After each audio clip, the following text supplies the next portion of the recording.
Hello les amis, bienvenue dans cette nouvelle vidéo. Je suis actuellement au Starbucks ici à Ho Chi Minh Ville au Vietnam et j'en profite pour vous partager une vidéo, une interview que j'ai réalisée il y a quelques jours avec une famille de nomades digital, la famille de Patrice. Vous allez voir, extraordinaire histoire. Ils avaient une entreprise dans le e-commerce en France. Ils ont décidé petit à petit de tester une aventure de nomade digital en famille.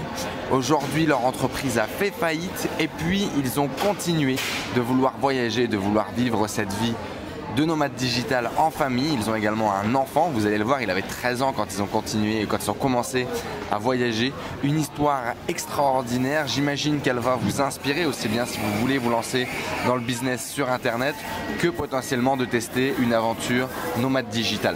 N'hésitez pas à laisser un like, à laisser un commentaire, à partager cette vidéo à tous vos amis qui sont nomades digital ou qui voudraient le devenir.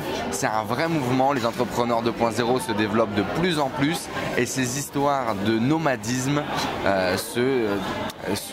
deviennent de plus en plus finalement une réalité. Je vous dis à très vite les amis, enjoy cette interview, à très vite, ciao ciao. En fait, ça fait depuis 2013 qu'on a décidé d'être 4 ans et demi qu'on a décidé 4 de ans et partir. demi. Ouais, ça fait un petit moment déjà. On est parti. On est parti, ouais, en fait, on est parti en juillet 2013. Et on avait fait surtout l'Europe au départ. Le Maroc, après plein de pays en Europe. Et puis voilà, maintenant c'est l'Asie. On avait une entreprise avant un e-commerce. On avait un employé en fait sur place qui s'occupait d'envoyer les colis, etc., etc. Donc où ça, en France? En France, ouais. Avant de partir, il y a 4 ans et demi du coup. Voilà. D'accord, donc vous travaillez déjà un peu sur internet, enfin vous faisiez déjà du e-commerce. Ouais, bah, la boutique. Depuis 2005 en fait. Ah oui, d'accord, ok. Voilà. Et on l'a fermé, en décembre 2016, janvier, enfin en début d'année.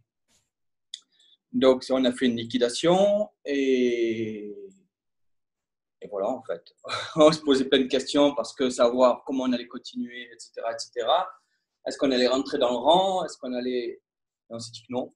Vous ne pouvez pas en fait. Tu peux pas, quand tu as commencé à toucher la liberté, tu ne peux pas te dire allez, j'y vais maintenant, je rentre, je vais aller chercher un boulot et je vais m'installer à Marseille, la magnifique ville de Marseille. Non, ce n'est pas possible. Donc, on a essayé de se redresser le plus vite possible parce qu'on avait vraiment tout perdu en fait, vraiment tout, quoi. Et en fait, avec les microservices, on s'est redressé en 3 mois. D'accord, donc rapidement là, pour faire la rétrospective, donc vous aviez une entreprise dans le e-commerce, vous décidez de voyager depuis 2014, si je dis pas… Non, 2013. 2013, vous décidez de vivre une vie de nomade, donc en famille. En famille, ça signifie quoi? 2 en couple, vous avez des enfants? Un enfant, un fils qui est maintenant à 18 ans depuis quelques jours et qui avait donc 13 ans à l'époque. Quand on est parti. D'accord, et vous décidez d'embarquer tout le monde. Donc à l'époque, vous gagnez déjà votre argent sur Internet, donc votre localisation n'est pas très importante vu que vous avez un salarié qui gère sur place, c'est ça? Et vous décidez d'entreprendre ce process de nomadisme. Voilà, à part qu'on était obligé d'être pas trop loin, on va dire, enfin en Europe, parce que comme c'était du cadeau qu'on faisait, il fallait à chaque fois rentrer à Noël, à la période des fêtes, etc., etc. Okay. Donc on ne pouvait pas non plus faire n'importe quoi, on était en voiture. Donc, on faisait beaucoup l'Espagne, l'Italie, quelques pays de l'Est, un peu le Maroc. Donc pourquoi vous avez fait ça? Pourquoi vous avez entrepris ce projet de voyager? Vous aviez quel âge déjà quand vous êtes parti et pourquoi ça vous est venu? Déjà, on avait 44 ans, donc je ne pense pas que ça soit réellement la crise de la quarantaine parce que c'était quand même bien réfléchi. Ouais. Mais en fait, je crois que c'est un ras-le-bol. Arrivé à un moment quand tu passes ton temps à travailler, surtout que nous, en fait, on travaillait de chez nous. On avait installé nos bureaux en rez-de-chaussée parce qu'on louait une grande maison. Il y avait un appartement en rez-de-chaussée qui servait de bureau. Et à l'étage, on avait notre propre logement. Et donc, en fait, on se rendait compte que, au contraire, on travaillait de plus en plus. On profitait de moins en moins de l'environnement. On ne profitait pas, on prenait rarement de vacances. Tu travailles 15 heures par jour et tu te rends compte que tu es plus esclave que… Ouais, d'accord. Donc, c'est pas la crise de la quarantaine, mais c'est la crise de l'entrepreneur qui se rend compte qu'il est devenu esclave de sa propre matrice. Okay. Voilà, tu as une belle maison avec une piscine, mais que la piscine, tu l'as vue quand tu t'es installé, quoi. Tu vois, Après, tu la vois de loin, quoi, en fait. Tu vois, tu travailles de chez toi, mais tu rentres tellement tard au boulot, on va dire, que tu ne vas pas grandir ton gosse et tout. Tu te retournes, tu te dis, merde, attends, qu'est-ce que tu fous là? Tu n'as pas signé pour ça, quoi. Tu n'as pas signé pour ça. D'accord. Et donc, voilà. Et, écoute, comment on peut résoudre ça? Et vraiment, on s'est dit, on teste. Et on a fait ce qu'on s'est éloigné au fur et à mesure. Si tu veux, on a testé en premier de voir si on pourrait, en se mettant, si tu veux, dans une pièce à part et dire, voilà, on n'a plus accès à l'ordinateur, est-ce qu'on arrive à gérer? Puis on a commencé à essayer dans une ville qui n'était pas très loin pendant un week-end. On s'est dit, merde, on peut.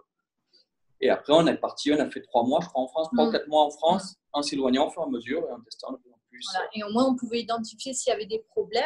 Le fait de gérer à distance, par exemple, par rapport à la personne qui restait à l'atelier, s'il pouvait y avoir des problèmes, même mettre des outils en place pour gérer ces problèmes-là, changer la logistique, trouver les solutions pour après pouvoir s'éloigner de plus en plus et tout gérer à distance. En fait. Et pourquoi du coup être nomade et pourquoi voyager, faire plein de pays?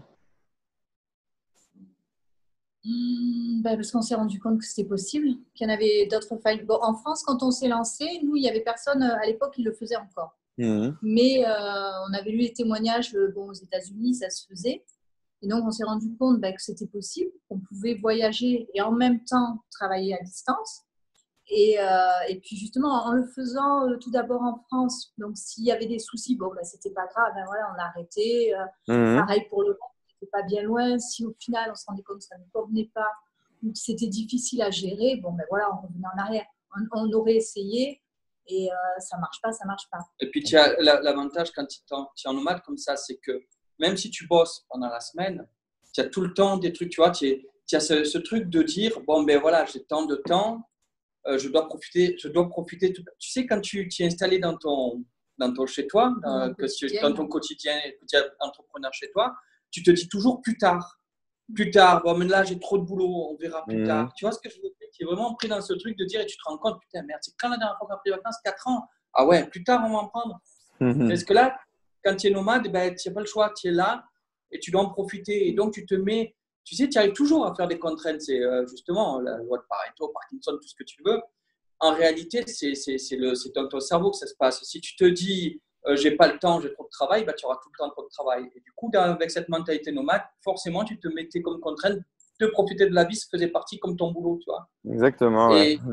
Et voilà, et on était dans cet esprit-là au fur et à mesure de se dire, voilà, on veut profiter des choses, on veut rencontrer des gens, on veut vivre, tout simplement, de nouveaux trucs à chaque fois. Et du coup, c'est devenu vraiment un réflexe. On avait du mal après à rester plus de 2 mois dans un endroit. Sauf certaines exceptions. Mais c'est vrai qu'en 3 mois, général, après, ça commençait à être long. Une envie de vivre, quoi, en tout cas. Une envie de vivre. C'est ça, tu as envie de vivre, tu as envie de voir des trucs, tu as envie de voir des gens. Tu n'as pas envie de rester installé dans ton quotidien. Et ça, maximum la vie, elle passe ferme. Voilà, tu ne sais pas ce qui t'attend. Tu as envie d'aller un peu toujours plus loin, quoi, en fait. Quand tu fais ça, tu as toujours envie d'aller plus loin. Tu as toujours envie d'en faire plus, de pousser plus. Et en fait, voilà. Et de toute façon, c'est ça. Même quand on a fermé l'entreprise, donc on ne pouvait pas se dire que ça n'allait pas être ça. Et au contraire, ça nous a servi à nous pousser encore plus, quoi. Ouais, donc alors justement, vous démarrez ce style de vie, ce lifestyle, donc étape par étape, on comprend bien, il y a un vrai processus d'éloignement pour gérer les risques. Ok, c'est possible. Ok, on prend confiance en nous, c'est possible. On va de plus en plus loin, envie de plus en plus d'expérience.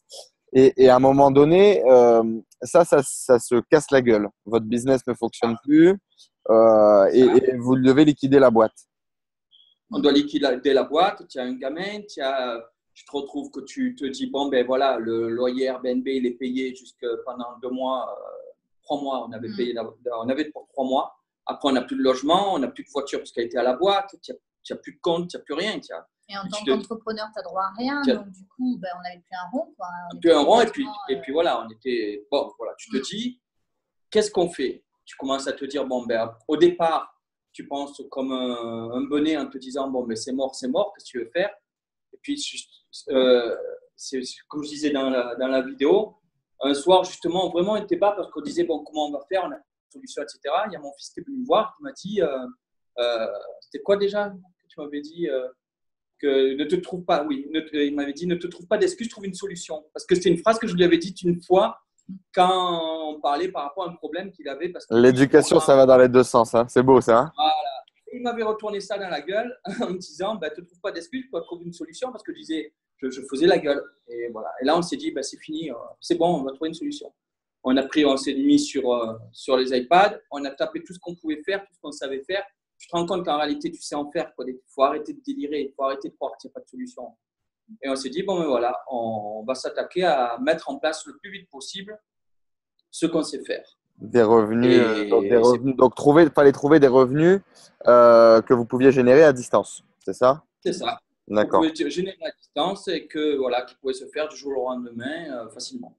D'accord. Le e-commerce, c'était plus une piste que vous vouliez explorer? Et non, c'était plus du tout une piste. C'était plus possible de toute façon. D'accord. Ok. Mais puis même, déjà, on voulait pas continuer dans ça. On voulait faire d'autres trucs, utiliser les compétences qu'on avait pour. D'accord. Et donc, justement, on fait un petit peu du coup ce bilan de compétences. On se retrouve un peu acculé face au mur. Donc là, on se dit, OK, qu'est-ce que je sais faire? C'est ça? C'est un peu l'histoire? C'est un peu ça. C'est qu'est-ce que je peux faire demain, quoi. Qu'est-ce que je peux faire demain? Parce que savoir qu'on sait faire des trucs, on sait qu'on peut faire des trucs. Mais qu'est-ce que je peux faire qui va me rapporter de l'argent de suite et pas dans 6 mois? Ouais. Qu'est-ce qui va permettre qu'en 3 mois, on ne se retrouve pas à la rue parce que justement, parce que normalement, il faut du temps quand même pour lancer des trucs. Tu vois, tu te dis tout le temps et bon, ben voilà, qu'est-ce qu'on peut faire qui va marcher vraiment le plus rapidement? Donc, j'avais déjà testé un petit peu les microservices puisque j'avais testé, celui qui a créé 5 euros, je le connais, c'est quelqu'un que je connais depuis qu'il est tout jeune, Guillaume. Et donc, je connaissais très bien 5 euros. J'avais testé un petit peu pour faire un article sur notre blog Famille Nomade Digital. On avait fait un article puisqu'on essaye de trouver justement des idées pour les gens pour gagner cette liberté-là. Donc, il était temps qu'on mette en pratique nous. Et j'avais fait un test pour voir si ça pouvait marcher, premièrement. Et en plus, mon fils vend des jeux personnalisés, lui, sur 5 euros. Donc, je connaissais un petit peu 5 euros. Et donc, on a mis à fond dessus. Je me suis mis à fond sur la rédaction web. Et voilà. J'ai fait 400 et quelques euros le premier mois, 600 et quelques euros le deuxième et 2000 euros le troisième. D'accord. Donc, on régénère des revenus qui nous permettent de rester dans cette dynamique, d'être nomade et de continuer à voyager. Mais en plus, plus loin que les revenus, en réalité, que tu dois régénérer surtout, c'est ta façon de penser, en fait. Tu vois ce que je veux dire? C'est même pas, on s'en fout, puisque notre vie nomade, elle permet une chose que ne permet pas la vie sédentaire, c'est de s'adapter à tes revenus, s'adapter à ta vie, s'adapter à tout ce que tu veux. Tu vois, on n'a pas un truc qu'on laisse quelque part et qu'on doit payer. Si jamais tu gagnes moins d'argent, tu trouves un logement Airbnb moins cher à un endroit où tu payes moins cher, dans un pays où tu payes moins cher. Je peux dire, il faut arrêter de se bloquer, quoi. Il faut arrêter de… Voilà. Tu vas me dire, je ne veux pas me jeter la pierre puisqu'on avait quand même perdu quelque chose qu'on avait fait fructifier pendant 11 ans et demi. Donc, c'est normal qu'on ait eu un petit coup de mou. Mais une fois qu'on a passé ce petit coup de mou, voilà, il faut arrêter il y a toujours des solutions en réalité. Et donc, ça a été quoi l'élément déclencheur pour justement sortir de ce brouillard, de cette dépression, de cette crise et repartir? C'était ça, c'est quand mon fils m'a dit ça, il m'a dit parce que tu sais, tu es fier, quoi. En tant que père, tu es fier. Pour qui se prend ce gamin-là pour me dire ça? Et c'est vrai qu'il avait raison, donc il n'était pas question. Alors, on s'est dit, de ce jour-là, vraiment, au lieu à l'instant précis, on a arrêté de penser négatif, on s'est dit on va y arriver. Quoi qu'il arrive. Et d'ailleurs, de ce jour-là, on a réservé la suite, on est reparti comme si c'était certain. Tu vois, on ne s'est pas dit si ça se passe bien. On ne s'est pas dit si ça se passe bien. Non, on a mis le peu d'argent qu'on avait sur nous, etc. On a tout mis dans ce sens-là en se disant c'est parti, ça va marcher. Et dès le moment où on a vu qu'il commençait à rentrer un peu d'argent en optimisant la présentation des services, en faisant ce que je sais faire, c'est-à-dire du copywriting pour mon propre service, en faisant ce qu'il faut pour que ça marche, on a vu de suite. Voilà, d'accord, donc la solution que vous avez choisie, du coup, c'est de faire de la prestation de service. C'est une stratégie dont j'ai déjà parlé, etc. C'est sûr que court terme, sans investissement, tu veux de l'argent, tu vends ton temps. Tu as ou de l'argent ou du temps pour faire fructifier ton entreprise. Tu as décidé de mettre ton temps, ce qui te permettait de gagner de l'argent à court terme. Vous avez utilisé un truc particulier qui sont les microservices. Donc, comme on trouve sur Fiverr ou sur 5euros.com, le site de Guillaume. Et donc, vous avez vendu quoi, du coup, dès le début? De rédaction web, surtout. D'accord. Rédaction web. pratiquement. Après, j'ai fait un peu de graphisme, un peu de portrait, etc. Mais ce n'est pas ça qui rapportait assez d'argent. C'est la rédaction web qui me permet de dire, et en plus, plus que le temps, malgré justement la situation, plus que l'argent, c'est aussi le fait de garder, d'être libre notre temps comparé à avant. C'est-à-dire que pour gagner 2 000 € par mois, je consacre en gros 3 heures par jour. Tu vois, alors qu'avant, justement, comme tu payes, avant on payait les employés, on paye l'employé, on paye les charges, on paye ceci, on paye cela beaucoup plus. Donc du coup, pour gagner les mêmes sommes, en gros, je travaillais beaucoup plus, quoi. Et Christine aussi travaillait beaucoup plus.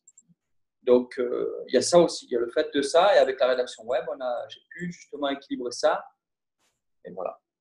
D'accord, donc aujourd'hui rédacteur, c'est ça? C'est principalement ce Ouais. qui vous fait vivre et ce qui vous permet de continuer à avancer? Ouais, le principal de nos revenus, pour l'instant, c'est ça. C'est D'accord. surtout ça, la rédaction web.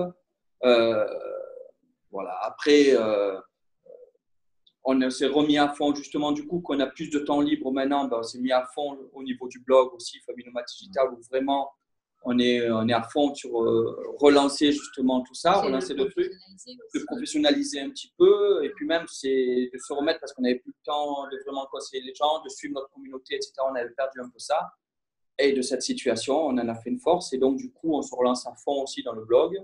D'accord, donc le blog, c'est partager du coup cette vision, votre lifestyle, d'être une famille nomade digitale. C'est ça. Et aussi, justement, on a lancé une association où vraiment on veut mettre en place des systèmes pour vraiment aider, conseiller, pour vraiment atteindre cette liberté, sortir de cette prison qu'on se fabrique chacun, quoi. Ouais. Donc voilà, c'est vraiment se mettre dans cet esprit de partager cette idée, de vraiment pouvoir aider les gens qui nous demandent de l'aide pour ça, pour atteindre ça. Faire aussi justement pareil, ce que j'apprends à travers les microservices, comment on met en place les microservices. Et là, par exemple, j'en propose une formation qui plaît pas mal, quoi. Donc, du coup, on a une autre source de revenus qui se présente un petit peu. Mais au-delà de ça, on a surtout une satisfaction qui est monstrueuse, quoi. Vraiment, dans la tête, il y a un truc qui s'est passé. C'est que vraiment, quand tu commences à mettre à fond, si tu veux, avant, on avait vraiment cet esprit nomade, mais on était toujours attaché de notre côté, on était tiré sur le fait, fais attention à ce que tu dis, tiens l'entreprise de l'autre côté, tu ne peux pas trop t'éloigner. C'est quand même tenu, tu sais, tu avais l'impression que tu avais cette corde comme ça qui te maintenait quand même. Ouais. Et là, maintenant, il y a toutes les idées qui fusent. Et vraiment, on est à fond dans ça. Parce que même avant, des fois, on avait des projets, mais en fait, on ne pouvait pas les mettre en place parce qu'il y avait l'entreprise. Et ça nous prenait beaucoup de notre temps, la gestion, enfin, tout ce qui était créatif pour Patrice et compagnie. Donc, ça prenait beaucoup de temps et on ne pouvait pas mettre ces projets en place. Donc, on les mettait à chaque fois de côté. Et puis là, finalement, on a pu les ressortir. On peut travailler sur de nouvelles choses. On peut plus se laisser aller, tenter certaines choses, quoi. Avant, on était toujours un peu, on était freiné dans notre. Là, l'idée, elle est vraiment de tout ce qu'on peut tester.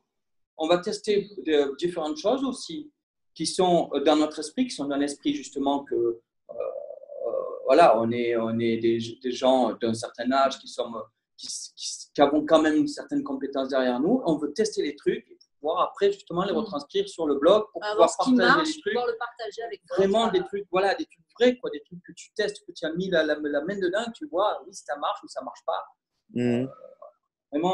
Vraiment cette envie-là de partager ça à fond, de lancer ça à fond. Et ça plaît bien, quoi. Ça a été quoi les grosses barrières, les 2-3 barrières principales quand on veut devenir nomade digital comme ça du jour au lendemain en famille? Alors, déjà, tu as le fait que, tu vois, quand tu es jeune, c'est facile. Tu te débrouilles toujours, tu n'as pas la responsabilité de te dire, déjà, en tant que chef de famille, le côté un petit peu macho, on va dire, et c'est pareil de ce côté en tant que mère de famille, le côté protecteur, tu te dis, putain, mais si tu pars en couille, là, qu'est-ce que tu fais là Et si tu n'y arrives pas demain, si c'est la grosse merde, ou si tu sais, tu pars, tu pars avec un gamin, tu pars avec ton époux, tu n'avais pas fait ça, tu as cette crainte-là qu'on a pu faire partir en éloignant au fur et à mesure. Et au départ, en prévoyant chaque fois tout carré, etc. On est beaucoup moins carré qu'avant. Mais au départ, c'était toujours, tu sais, alors là, à l'heure H, ça va se passer comme ça, comme ça, comme ça. Après, c'était no woman, no cry, quoi. Mais voilà, donc au début, préparation, travailler un petit peu du coup sur sa psychologie, quoi, finalement, sur ses peurs. C'est ça. Rassurer, te dire, est-ce que ça peut vraiment se passer? Tu sais, c'est comme là, maintenant, on est venu on était en Thaïlande, donc ce mois-ci. C'est toujours pareil. Quand tu passes une étape, tu crois toujours que je ne sais pas ce qui va t'arriver sur la tête. Tu crois toujours que tout va mal se passer. C'est vrai, tu as toujours ce truc qui te dit, mais non, mais quand même, l'Asie, tu pars en hybride, là où tu vas aller, c'est bon, tu t'es bien en Europe, là, le monde est différent. C'est la première fois en plus là que vous sortez d'Europe du coup? De quoi? Ouais, C'est ça la- y est, là, Oui. là, on est en Thaïlande ce mois-ci. Au Vietnam le mois prochain. Après, on va aller au Cambodge. Ensuite, on espère revenir encore ici. On aimerait bien encore, on aime bien Chiang Mai. Ouais, On aimerait bien c'est revenir. cool. Mais voilà, après, on aimerait bien, si possible, encore un petit peu découvrir d'autres pays. Voilà, on va aux essayer alentours. d'augmenter Voilà. nos revenus Voilà. pour pouvoir Pour aller ça, il faut, à des pays comme la Corée du Sud, qui coûtent plus cher, ou le Ouais. Japon, etc. Que là, les revenus. Mais voilà, ben, on va adapter, on va y arriver, on va trouver les moyens et on va le faire, quoi. Donc, C'est bientôt, cool. ça sera. Et comment on fait avec Parce que- un enfant de 13 ans quand on démarre à voyager? C'est une peur, je pense que beaucoup de parents peuvent avoir aujourd'hui et s'interdisent finalement de vivre ça. Comment est-ce que vous l'avez fait? Après, il y a une chose, c'est que nous, on avait déjà, enfin, on était un peu déjà une famille un peu atypique, parce que déjà à l'époque, en 2005, on travaillait de chez nous, donc Mhm. c'était pas très fréquent de travailler de chez soi, d'avoir son bureau chez soi. Après, on a décidé de faire l'école à la maison, donc ça Ok. aussi, à l'époque, c'était un petit peu, Ouais, ça un peu semblait un peu, avant-gardiste, quoi. Mm. voilà, ça sortait un peu de l'ordinaire. Donc déjà, on avait, donc du coup, quand les cours on, par correspondance. voilà, il faisait des cours par correspondance à la maison, par choix éducatif en priorité. Et donc, du coup, quand on est parti, on avait déjà ce souci en moins. Parce que ça D'accord, peut ouais. être un souci pour les familles quand elles partent. C'est comment elles vont gérer la scolarité de l'enfant à distance. Et ça peut faire peur parce que c'est une certaine organisation, c'est pas toujours comment faire. Bon. Donc, nous, on avait déjà ça, la scolarité qui était déjà mise en route, donc on maîtrisait. Donc, du coup, on a eu cette facilité. Et puis après, même lui, sa façon de penser, il était assez autonome, il pouvait faire l'école tranquillement de son côté. Enfin, voilà, c'est vrai qu'on a eu cette facilité par rapport peut-être à d'autres familles, c'est qu'on avait déjà entamé l'école à la maison, qui Ouais, est un enfin, point un après, peu au pire, ça peut prendre un an, mais cette transition, ça peut être ça. Avant de partir, ça peut être de décaler et de faire l'école à la maison, de sortir du voilà, système de éducatif déjà se traditionnel. préparer, parce que si on le fait en arrivant, ça peut être un peu perturbant, mais Ça si peut on être un s'est déjà choc, quoi. préparé à ça, voilà, c'est Et c'est quoi? C'est déjà. plus de suivi de l'enfant, peut-être, du coup, plus de temps, donc plus de Ben, suivi de disons votre que côté. oui, au départ, mais en fait, ça a beaucoup croient que ça va désociabiliser l'enfant. Moi, je ne suis pas tout à fait d'accord. Parce que, comme je répondais là, il y a pas. Parce que c'est vrai que c'est après les revenus, c'est pour ça qu'on veut savoir les revenus et l'éducation. C'est les deux questions qu'on nous pose le plus en tant que famille. C'est les revenus, comment tu fais? L'éducation, comment tu fais? Ton enfant, il va manger les gens, il sera associable et il va grimper sur les murs. Enfin. Donc, il va être un sauvage. C'est obligé. Moi, je pense que ça a quand même plusieurs avantages. Bon, déjà, parce que je trouve que quand tu vois le nombre de phobies scolaires et compagnie qu'il y a pas forcément que des gens heureux dans les écoles. Même quand ils sont heureux dans les écoles, ne me dis pas que ça sociabilise complètement, parce qu'en général, tu restes avec un, deux potes à l'école et tu as un cercle fermé comme ça dont tu ne sors pas. Et en général, ils te ressemblent, ils sont du même système que toi, etc. En fait, tu vois ce que je veux dire? Mhm. On reste avec des personnes Tu qui restes nous ressemblent. avec des personnes qui te ressemblent, donc c'est pas ça qui fait une société. Enfin, ça fait une société, oui, tel qu'on l'entend, une société bien cadrée, quoi. Mais ça fait pas le gars qui va être prêt à affronter l'univers, quoi.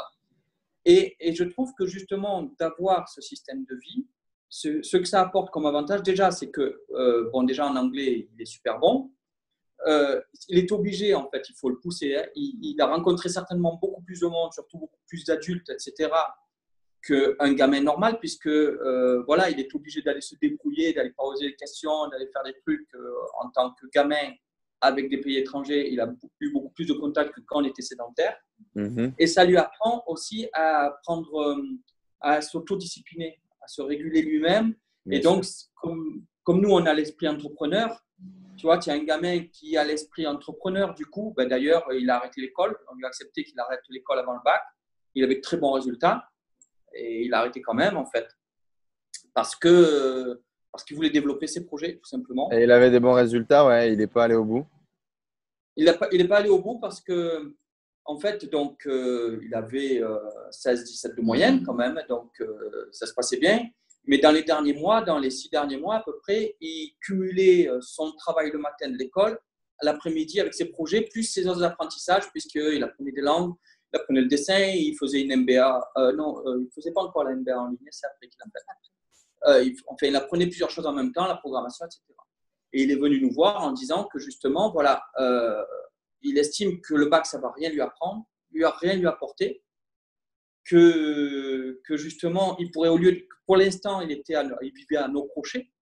Donc, il nous a expliqué, il nous avait préparé. Je lui ai dit, prépare-moi un argument, si tu veux en parler, tu me prépares un argument. Donc, il a préparé un argument de dire justement, voilà, pour l'instant, ça ne me coûte rien.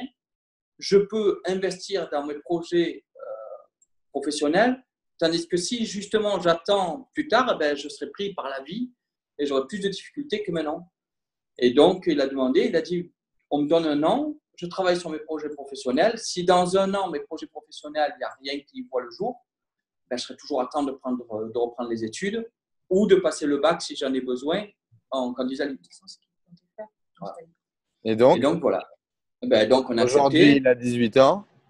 Aujourd'hui, il a 18 ans. Ben, il a une application qu'il a sortie. Ben, il a été invité à rencontrer Tim Cook pour présenter son application. Il a, dernièrement, quand on était à Paris, quand on était en France, il a été la ministre, la secrétaire d'État chargée du handicap a demandé à le rencontrer aussi. Donc, il développe son projet d'application. C'est une application qui s'appelle Lee, qui est une application qui lit les étiquettes des produits pour les malvoyants. Donc, voilà. Donc, il est sur ce projet-là, plus d'autres projets sur lesquels il travaille. Il travaille sérieux.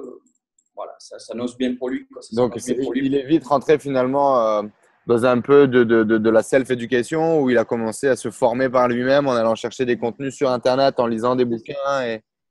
C'est ça. C'est ce qu'il voulait faire vraiment, c'est vraiment apprendre à programmer plusieurs langages.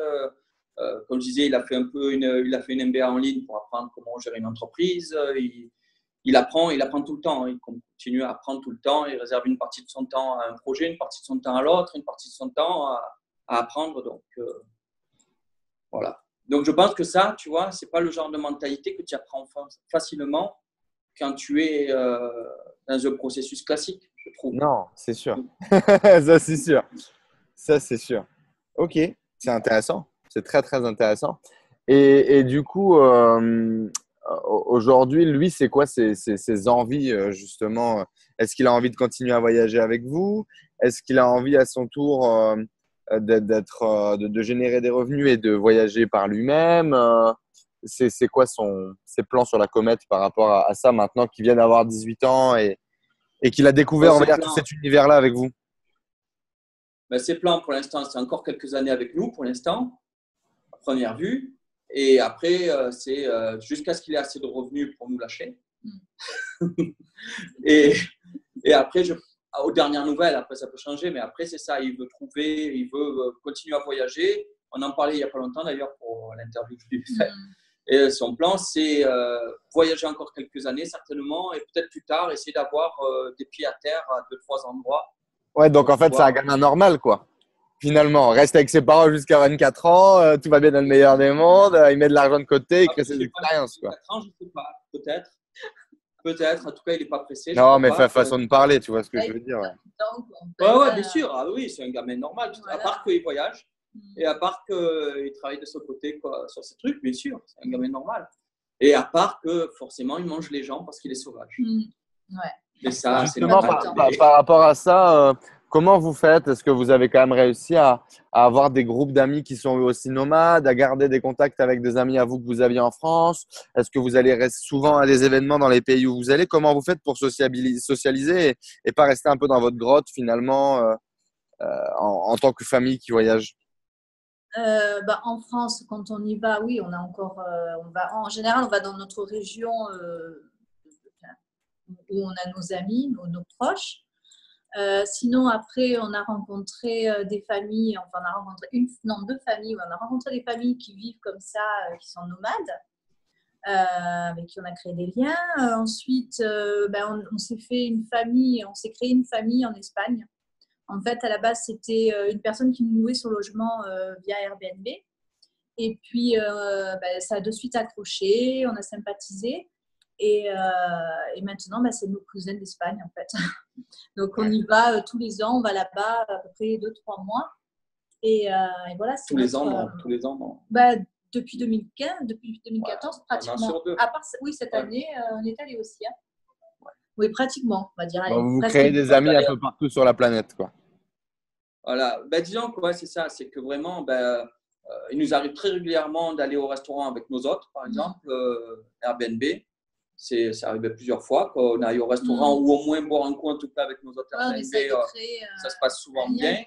Et tu te rends compte que voilà, là c'est pareil, honnêtement, que ce soit pour nous ou que ce soit pour Logan, la vie sociale, on en a plus qu'avant parce que cette famille, comme a dit Christine, c'est vraiment devenu une famille. Hein. On a été invités à leur mariage. C'est plus même que notre famille normale, hein, beaucoup.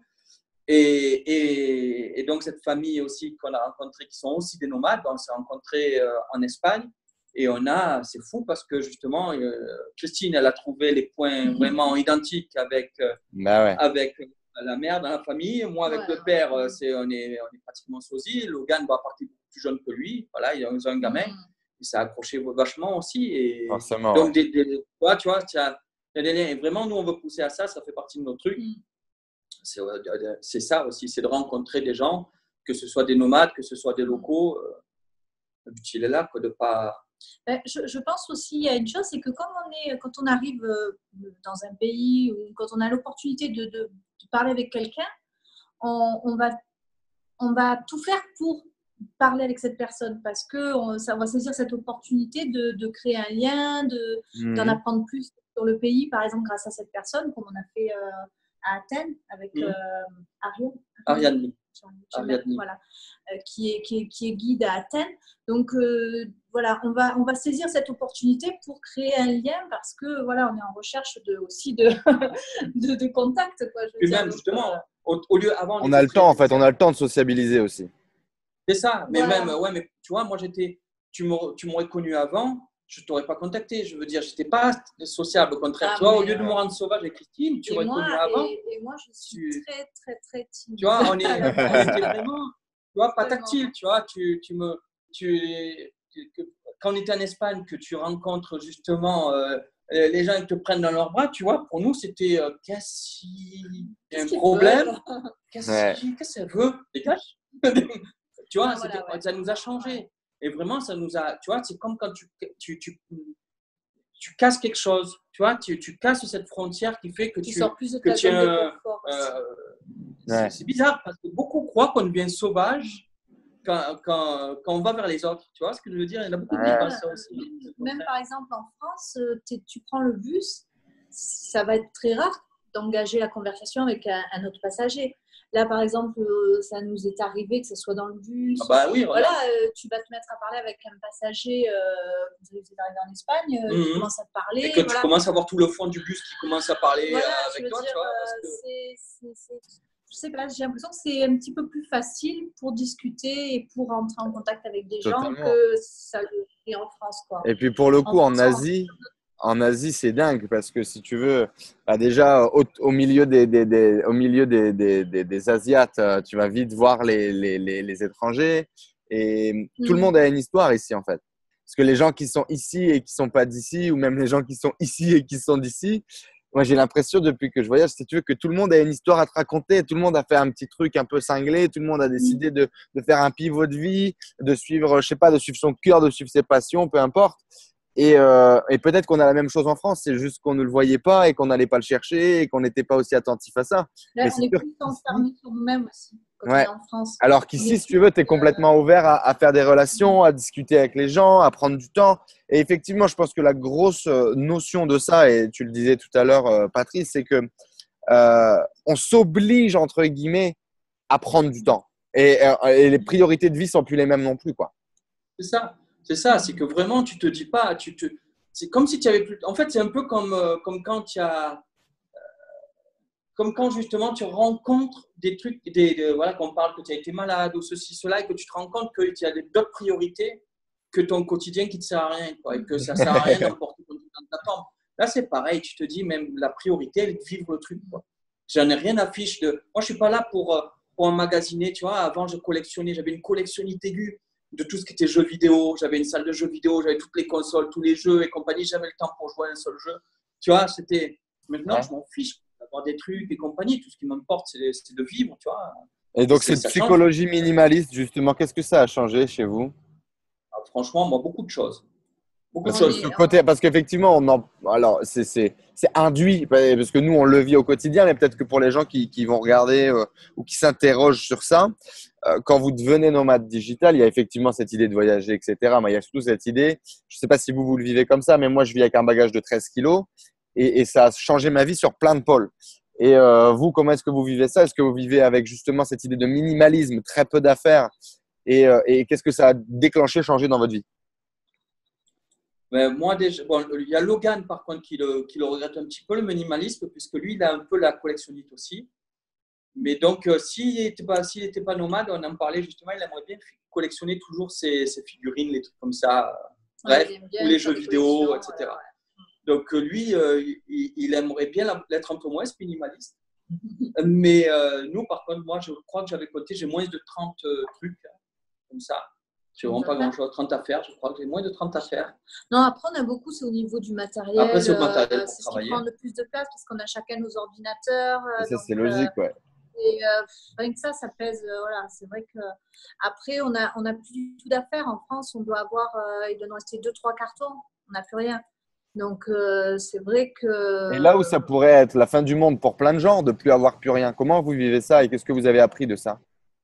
Ben, tu n'as pas le poids de la responsabilité de tes affaires.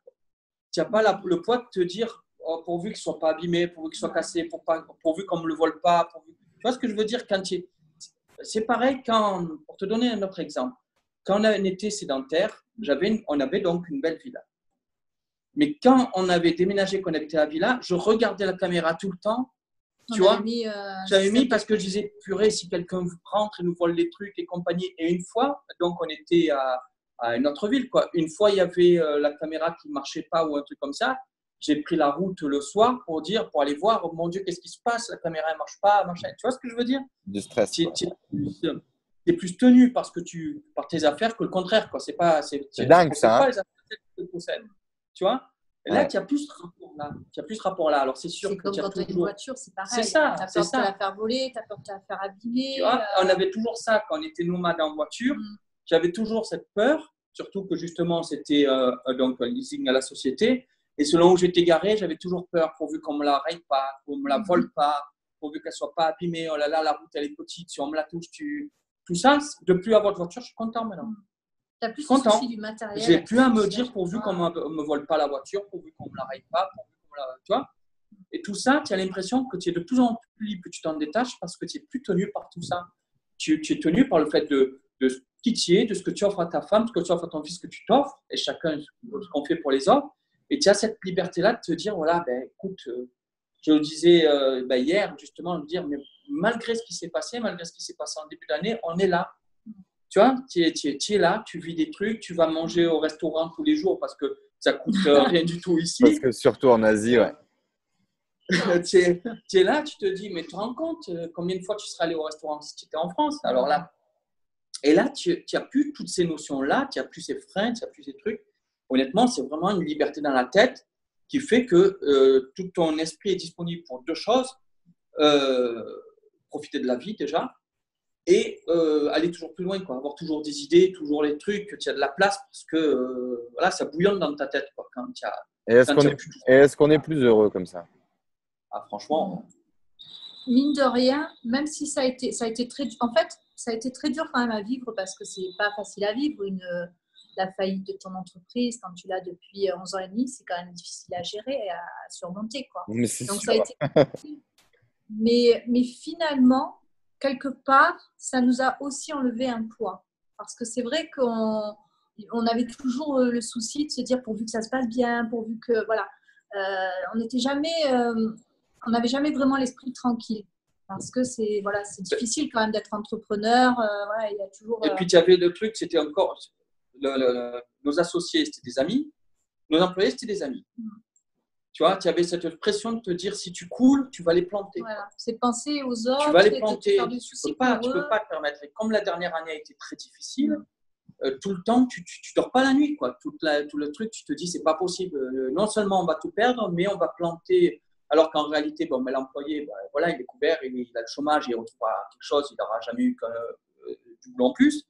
Et nos associés, mon associé, c'est voilà, tu as pas. Ils se remettent aussi, je veux dire. Tu vois ce que je veux dire? Tu te fais plein de films et au contraire, ils te soutiennent derrière en disant, voilà, tu as fait ce que tu as pu, il n'y a pas de problème. Et en réalité, on a vraiment été libérés sur le principe de dire, maintenant, on n'a plus que nous à s'occuper. On n'a plus que le fait de vivre et d'avancer comme ça. Tu vois, c'est ça, on n'est plus tenu par la responsabilité envers d'autres. C'est peut-être ça, ce truc. Mais tu n'as plus la responsabilité des autres, te dire maintenant ce que tu le fais pour toi et tu es responsable de ce que tu fais. Tu vois, donc tu avances. Tu avances et tu peux t'adapter. Tandis qu'une entreprise comme elle était, elle ne pouvait pas s'adapter. Il fallait toujours payer les mêmes trucs. On s'adapte. Et donc, au niveau de la tête, vraiment, on est plus léger. Au niveau des envies, on en a plein. Et... On était quand même beaucoup stressés. Hein. Ouais, c'est vrai qu'on s'est enlevé quand même beaucoup de stress. Hein. On vit sérieusement. Hein. C'est vraiment… Puis là, les microservices, c'est vrai que je voudrais faire plus d'argent, je pourrais faire plus d'argent. Tu vois, j'améliore encore mon service, j'en crée d'autres, je mets une vidéo, etc. Et je travaille 6 heures par jour au lieu de 3 heures, je fais plus d'argent. Tu vois, il n'y a pas le rapport au truc, tu veux en faire plus, tu en fais plus. Alors, quand on avait l'entreprise, on pouvait faire des heures en plus, on pouvait faire un maximum. Ça bloquait. On n'arrivait pas à faire mieux. Il y avait, c'était une période qui devenait de plus en plus difficile, ou même les concurrents. Enfin bon, c'était difficile quoi, à gérer. Tu avais beau faire des heures supplémentaires, c'est pas pour autant que tu gagnais mieux ta vie. Ouais, surtout que tu devais être dans un carcan et le stress avait pris le dessus sur la créativité. Voilà, et puis c'est difficile aussi de gérer les clients quand dans ta tête, voilà, tu commences un petit peu à saturer. Les problèmes, les pannes de matériel et compagnie. On est arrivé à un moment, fin d'année, où on avait plein on cumulait le matériel qui n'arrêtait pas de tomber en panne. Et tu te dis, mais c'est pas possible. Là, tu n'as plus rien. Là, tu fais ton service, tu fais tes trucs, tu fais tes rédactions, tu te fais ta réputation, tu montes ton service comme il faut et point. Et si c'était à refaire, on le refait? De laquelle? Je sais pas. Je sais pas. Franchement, même ça serait à refaire. On aurait arrêté un an avant, je pense. Je pense qu'on aurait. On n'aurait pas attendu que ça tombe. On n'aurait pas essayé de tout faire pour remonter l'entreprise la dernière année. Parce que on a du mal. Émotionnellement, on est impliqué. C'est compliqué. Tu tues ton bébé. Mais tu vois, c'est le contraire. Tu vois, c'est pas à refaire. Oui, je veux couler. Je veux couler plus tôt si possible. Tu vois, avant de. Tu vois, c'est pas le fait de couler que le problème. Le problème, c'est de pas l'accepter. C'est comment tu te relèves. Ça sera. Franchement, ce serait se relever, mais justement, ça aurait été plus facile. Mais en tout cas, 2013 d'être parti. Non, ça, je regrette, mais alors pas une seconde, pas une seconde. Et puis là, je regrette pas du tout non plus. Et puis, de toute façon, ça servira à quoi d'avoir des regrets, honnêtement. De toute façon, à chaque fois, quand on va pour se lancer, on se dit on est fou de vouloir faire ça et tout, ça va pas, gna gna gna. Et puis, en fait, après, on se dit mais c'est bon, on se lance, qu'est-ce qu'on risque au final, hein? Je veux dire, c'est pareil, en 2013, on serait parti, ça ne serait pas bien passé. Bon, tant pis, on revient. Je veux dire. Et puis, même, c'est vrai que c'est un peu ce que je voulais dire tout à l'heure aussi, justement, c'est que même quand on est parti, jusqu'au moment où tu pars, tu as l'appréhension. Je ne sais pas si ça te le fait. C'est jusqu'au moment où tu pars, tu as l'appréhension, tu te dis, mon Dieu, qu'est-ce qui va m'arriver? Dès le moment où tu es parti, c'est fini. Tu vois, c'est pas que ça met 100 ans. Dès le moment où on est parti en voiture, quand on est parti en voiture en 2013, on n'avait pas de pression. Ouais. C'était fini. Alors que jusqu'au moment de partir, on se disait, bon, comment on va faire, mais c'est fou, en fait. Et là, c'est pareil, comme je te disais tout à l'heure, pour l'Asie. Au moment de partir en Asie, non, mais quand même, là, on part loin, il y a un problème. Non, mais t'es sûr, peut-être qu'on ne te ferait pas quand même, je sais pas. On devrait peut-être rester en Europe. Ma foi, c'est bien l'Europe quand même. Il nous reste plein de pays à voir. Ouais, il y a plein de pays à voir. L'Asie, quand même, c'est loin. Là. Et en fait, dès le moment où tu arrives… Et en fait, tu te sens super bien ici. C'est comme… ça ne change rien de ce qu'on ressentait quand on était en Europe, quoi. Je veux dire, c'est naturel. Je ne sais pas si c'est… C'est tellement facile en plus, l'Asie, comme destination. ça peut faire super peur parce que c'est loin de chez nous, mais c'est tellement Voilà. facile. Les gens sont Ouais. tellement sympas. On retrouve Ouais, vite les petits. Hein. C'est ça, là aussi c'est pareil. Beaucoup pensent que oh là là, ça doit être tellement te changer, ça doit faire un choc. Ben, c'est pas un choc que ça fait en fait. Ça fait pas un choc là. Moi, je m'attendais à un choc. Il y en a beaucoup qui et voient puis que ça fait un finalement, choc. Ça non. fait pas un choc. C'est on se sent bien. Il n'y a pas un choc où tu te sens mal à l'aise face à des trucs que tu maîtriserais pas. Je sais pas. Ouais, mais c'est justement comme on a. Vous avez déjà bourlingué avant, ouais. Voilà, donc pour moi, je ressens la même chose que quand on est allé en Bulgarie ou en Grèce, quoi. C'est vrai qu'on a fait de beaux pays. On arrive, on s'installe et on est chez nous. Voilà. Ouais. Je veux dire, c'est simple. Hein. C'est pas si. Et c'est vrai que pour Logan aussi, c'était pareil. Hein. Ouais. Logan, il disait dès le moment où il s'asseyait sur son lit, il était chez lui. Ouais. Lui, il prend sa chambre, il met ses affaires. Depuis qu'il a 13 ans, justement, il arrive, il se met sur son lit, c'est chez lui. Et cette idée de plus posséder, du coup, comment est-ce que vous gérez ça? Vous qui aviez une belle villa, qui avait construit sur un ancien modèle, qui était de on construit, on accumule, on collectionne. Comment est-ce que vous vivez cette idée aujourd'hui de plus rien posséder et de juste expérimenter? Je sais pas. Moi, je trouve qu'on est plus léger. Hein. Bah, ce que je te disais tout à l'heure. On est plus léger. Moi, franchement, ça ne me dérange pas du tout que ce ne soit pas ma maison. Une fois, il y avait une personne qui m'avait dit mais ça vous dérange pas, enfin, c'est pas votre vaisselle, de pas, voilà, tu vois, de pas avoir d'objets décoration et tout. Non, mais c'est vrai. Non, je suis contente. Et tes petits bibelots sur les étagères, tu sais, tu mets tes petits bibelots, tes boules de Franchement, moi, je me contrefiche que ce ne soit pas ma vaisselle. Et ton poupée espagnole, tu la mets pas. Non, mais c'est vrai, je veux dire. Les souvenirs, on ne ramène pas de souvenirs des pays. Nous, on va acheter, par exemple, des affaires dont on a besoin. On ne va pas ramener des souvenirs. Parce qu'on ne va pas se les trimballer dans les valises. On ne va pas aller acheter des petits bibelots ou des trucs comme ça. Mais on va acheter, par exemple, je ne sais pas, un vêtement qu'on va porter. On va se dire, celui-là, il nous rappelle tel pays. Voilà. Nous, on ne s'attache plus aux objets. Non, vraiment, voilà. Moi, je le vis vraiment, au contraire, je te disais tout à l'heure, sereinement. Quoi. Je le vis comme si j'avais justement un problème de moins à gérer. Tu sais, quand tu as peur de perdre quelque chose, c'est comme dans la fable là, le banquier, le savetier là, voilà. Dès le moment où tu as peur de perdre quelque chose, tu le vis quand tu es là. La seule chose qui compte, c'est nos ordinateurs. Ils sont dans nos sacs à dos, on les a tout le temps avec nous.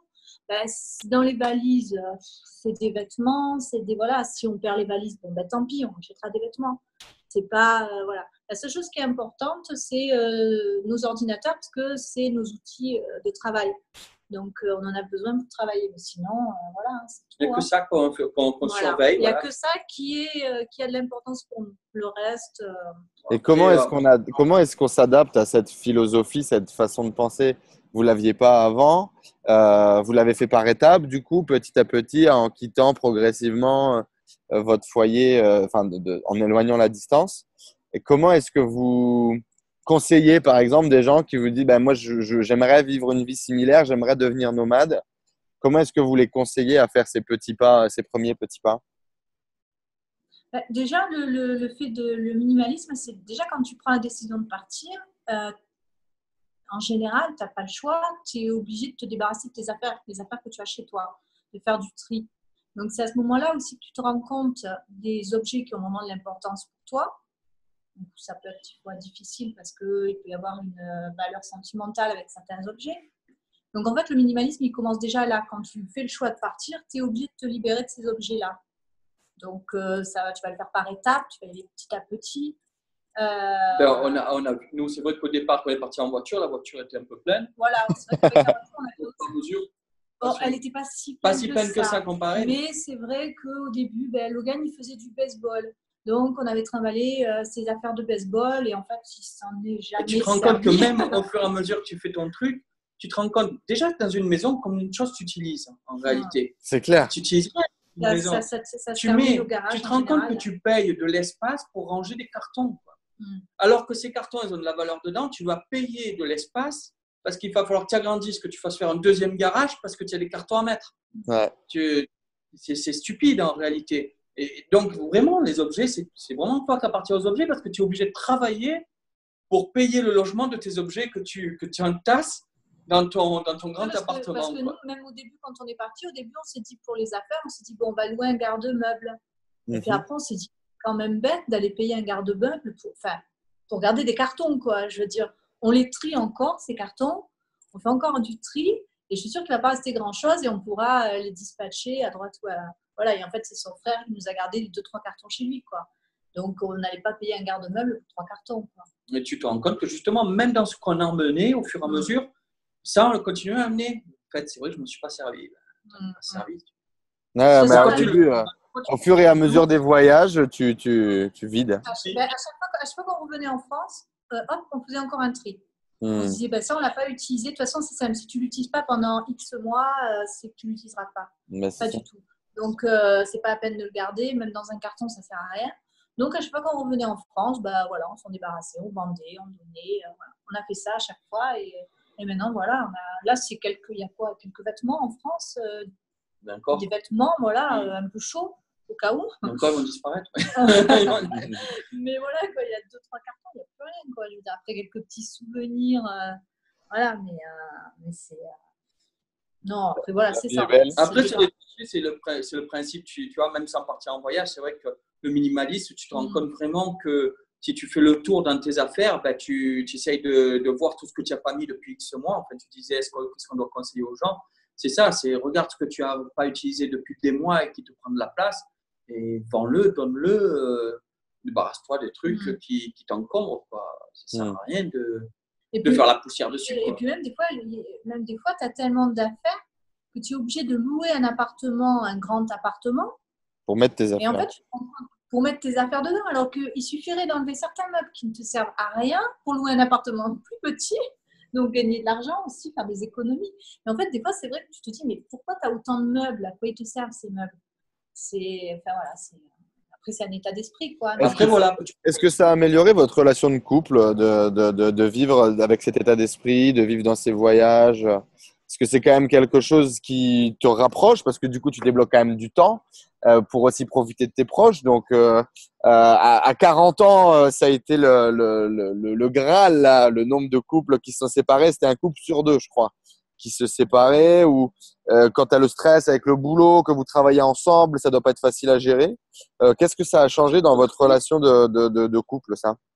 Surtout que nous, ça fait à peu près on a toujours travaillé ensemble. 3, 4. Non, mais ça ne compte pas. Ne compte pas.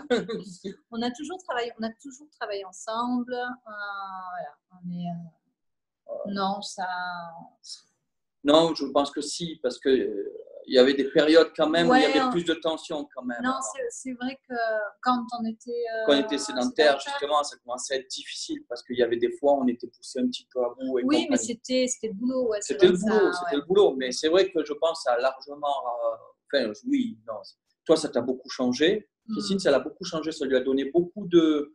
J'ai plus confiance en moi. C'est vrai qu'il y a des choses que je ne pensais pas que je serais capable de faire.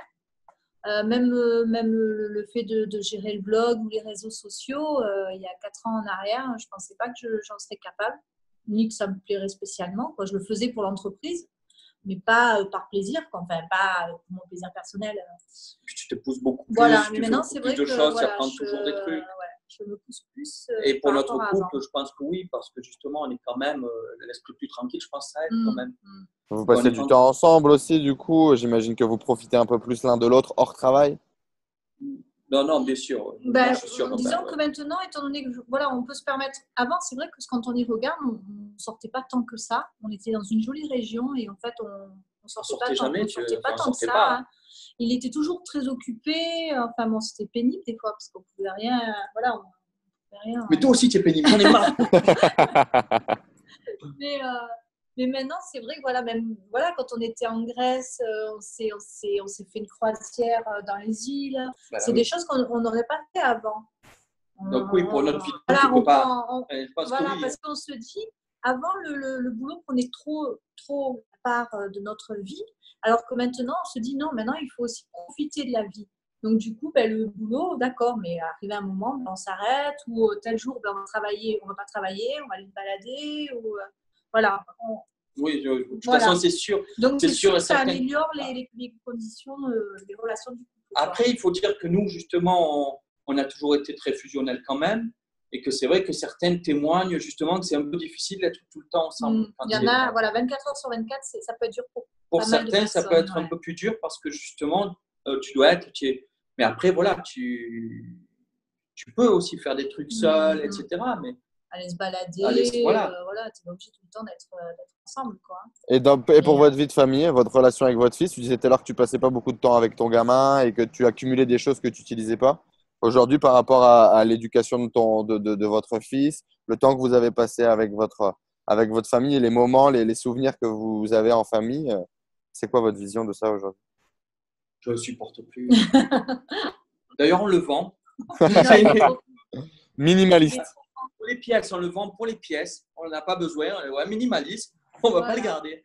Non, ouais, franchement, ouais. Justement, depuis ça, ben voilà, on a vécu plein de choses ensemble. On a passé beaucoup de temps ensemble. On a travaillé ensemble. Oui, c'est le jour et la nuit, puisque je le voyais pratiquement plus. Hein. Surtout moi, Christine, quand même, passait du temps encore avec lui. À l'époque, moi, je le voyais plus beaucoup, hein, honnêtement. Ah, si tu le voyais quand non, même, mais je le voyais avec lui. Non, mais je le voyais comme Ouais, c'est ça, mais c'est ça. Christine a dit le truc. Tu mangeais avec lui. Voilà, les moments normaux. Waouh, je me nourrissais et je redescendais de suite travailler. Waouh, c'était super.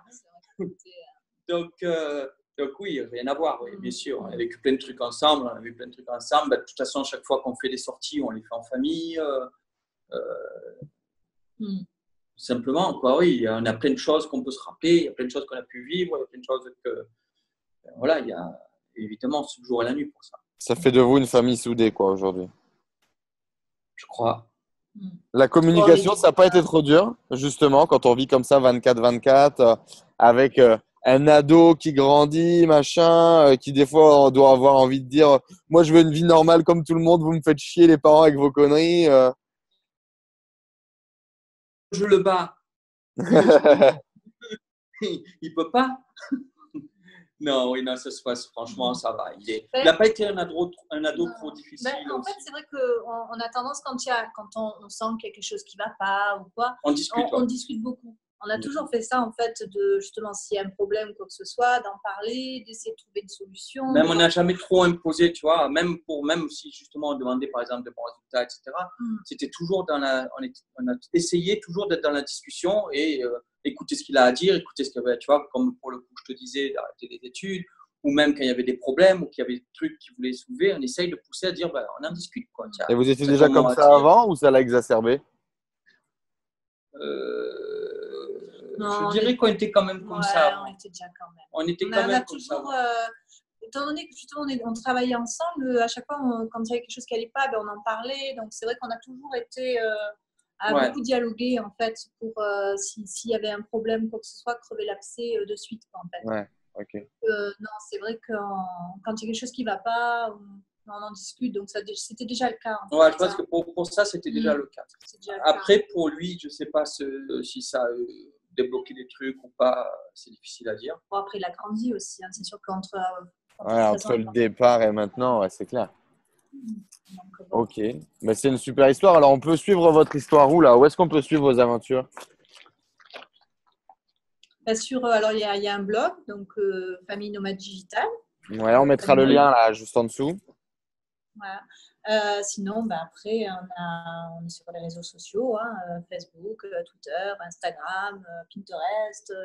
Là, on est en train de se relancer de relancer notre chaîne YouTube, de faire des vidéos. On fait 2 vidéos par semaine pour partager aussi bien des conseils, un peu des deux, voilà, les conseils, les visites. Voilà, ce ne sont pas que la découverte d'une ville ou d'un lieu, mais aussi donner des conseils en même temps dans d'autres vidéos.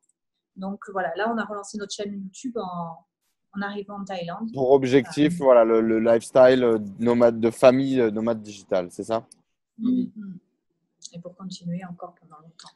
Tout à fait. Bon, la vie est belle alors. Avec le petit truc, avec le déambulateur. Les papis nomades digitaux. Pourquoi pourquoi pas? Bah ouais. Carrément.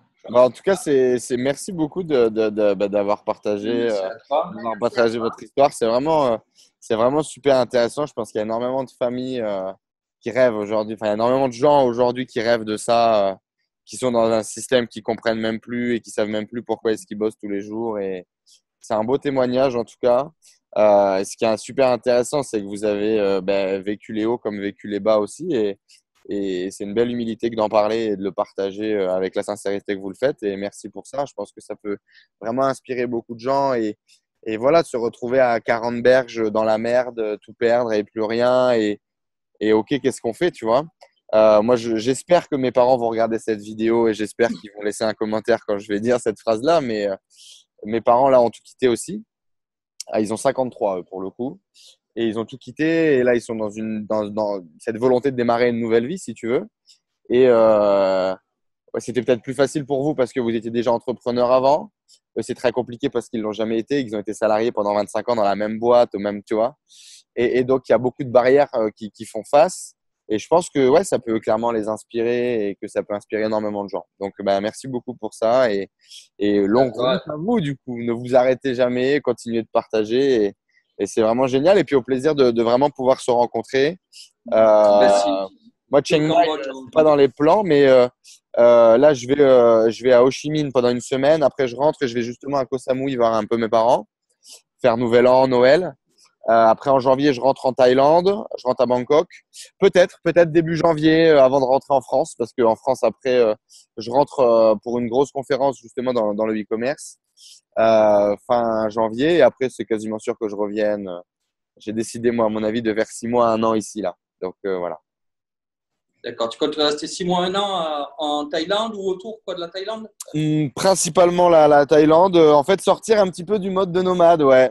J'ai encore envie de voyager, j'ai encore envie de visiter plein de choses. Mais là, il y a mon cœur et il y a des projets qui m'appellent ici. Donc, je vais relever le défi avec beaucoup de plaisir.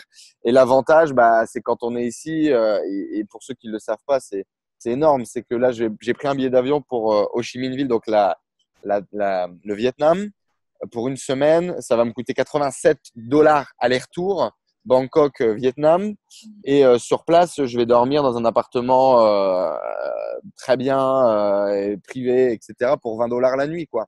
Donc, ici, si tu veux visiter Singapour, le Cambodge, c'est moins de 100 euros, moins de 100 dollars le billet d'avion aller-retour. Et donc, ça, je compte bien en profiter. Mais effectivement, ouais, plus sédentaire là. Mais sédentaire, à mon avis, mais je vais voyager en Thaïlande. Je vais essayer d'aller voir un peu tous les côtés de Thaïlande qu'on va pas forcément voir parce qu'on prend pas le temps. Et c'est un pays qui a vraiment beaucoup de ressources, qui est vraiment très différent de 200 km à l'autre. Donc, ouais, j'ai envie de voir un peu ça. Ben, c'est marrant parce que justement, quand on dit on veut revenir 3 mois à Chiang Mai, c'est un peu ce qu'on se disait. On se disait, plutôt que de faire vraiment nomade complet, on va s'installer. Bon, 3 mois, c'est pas vraiment une vie sédentaire, mais c'est d'installer 3 mois. Au moins, on a un pied à terre ici. On peut prendre un avion pour aller voir un petit peu le sud, un petit peu de partout. On peut visiter, Ouais. comme tu dis, les différents coins de Thaïlande, aller passer des week-ends par-ci par-là. Ouais. Pour un peu. Parce qu'on n'a pas trop envie d'aller vraiment dans le sud, côté touriste et compagnie, mais on n'a pas envie de s'y installer un mois. Mais par contre, y aller pour aller un petit peu visiter les îles et compagnie, ça vaut le coup. Parce que c'est vrai qu'ici, là, à Chiang Mai, on aime beaucoup. En fait. Franchement, c'est sympa. Je sais pas, dans le nord, tu es allé ou pas? Ouais, j'ai fait une semaine, enfin, j'ai fait 2 semaines et demie à Chiang Mai l'année dernière. La température est parfaite, en fait. Il n'y a pas cette surchaleur qu'on a ici parce qu'on est en grande ville.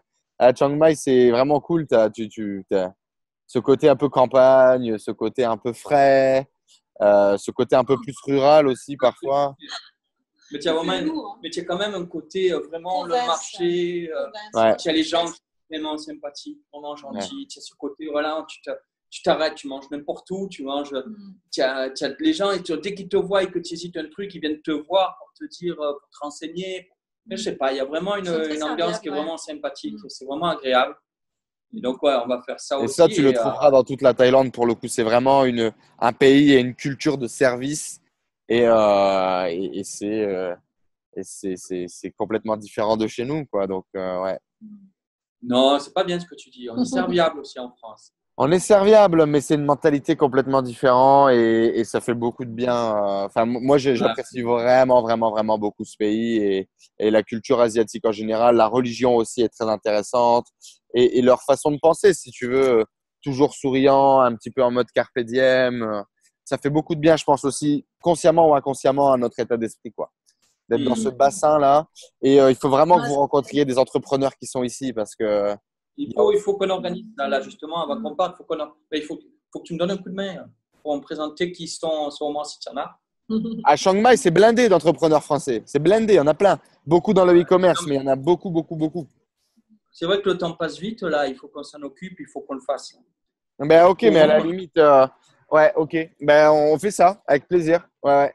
Mais même, en fait, si tu veux, déjà, tu peux regarder un peu la French Tech, par exemple, qui est un label, du coup, créé par la France, principalement dans le domaine des startups et de la tech.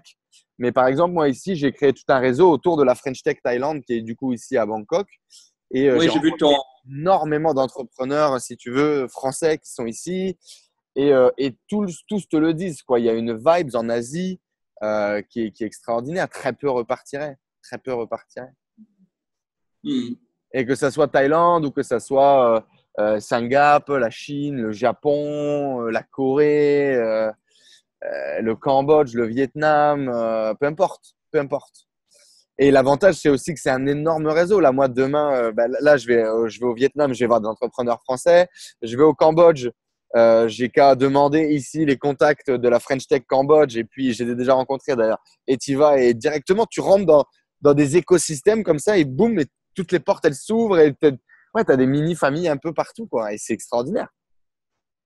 Ce qu'on n'a pas chez Ouais. nous, où il y a effectivement, c'est un peu plus sectaire, quoi. C'est un peu plus chacun fait un peu son truc dans son coin et vient surtout pas manger mon bout de pain. C'est un peu C'est différent. ça, je voulais te dire. On a plus le réflexe, quand on est normal en face, on a plus le réflexe de voir l'autre comme un concurrent. Ouais, il y a Tu moins vois de partage. Tu vois plus l'autre, tu te dis, ouais, mais si lui il réussit, ça veut dire que moi je réussis pas. Alors que c'est complètement stupide, puisqu'en réalité, c'est plus tu vas y aller, plus le gâteau il va grandir. En fait, c'est un truc de base, quoi. Ouais. Mais voilà, tu as plus le truc de te méfier de l'autre et de faire semblant d'aller dans les confs là, mais faire du réseautage, tu vois, mais le réseautage. Réseautage orienté sur toi. Qu'est-ce que les gens peuvent Voilà, m'apporter? Ouais.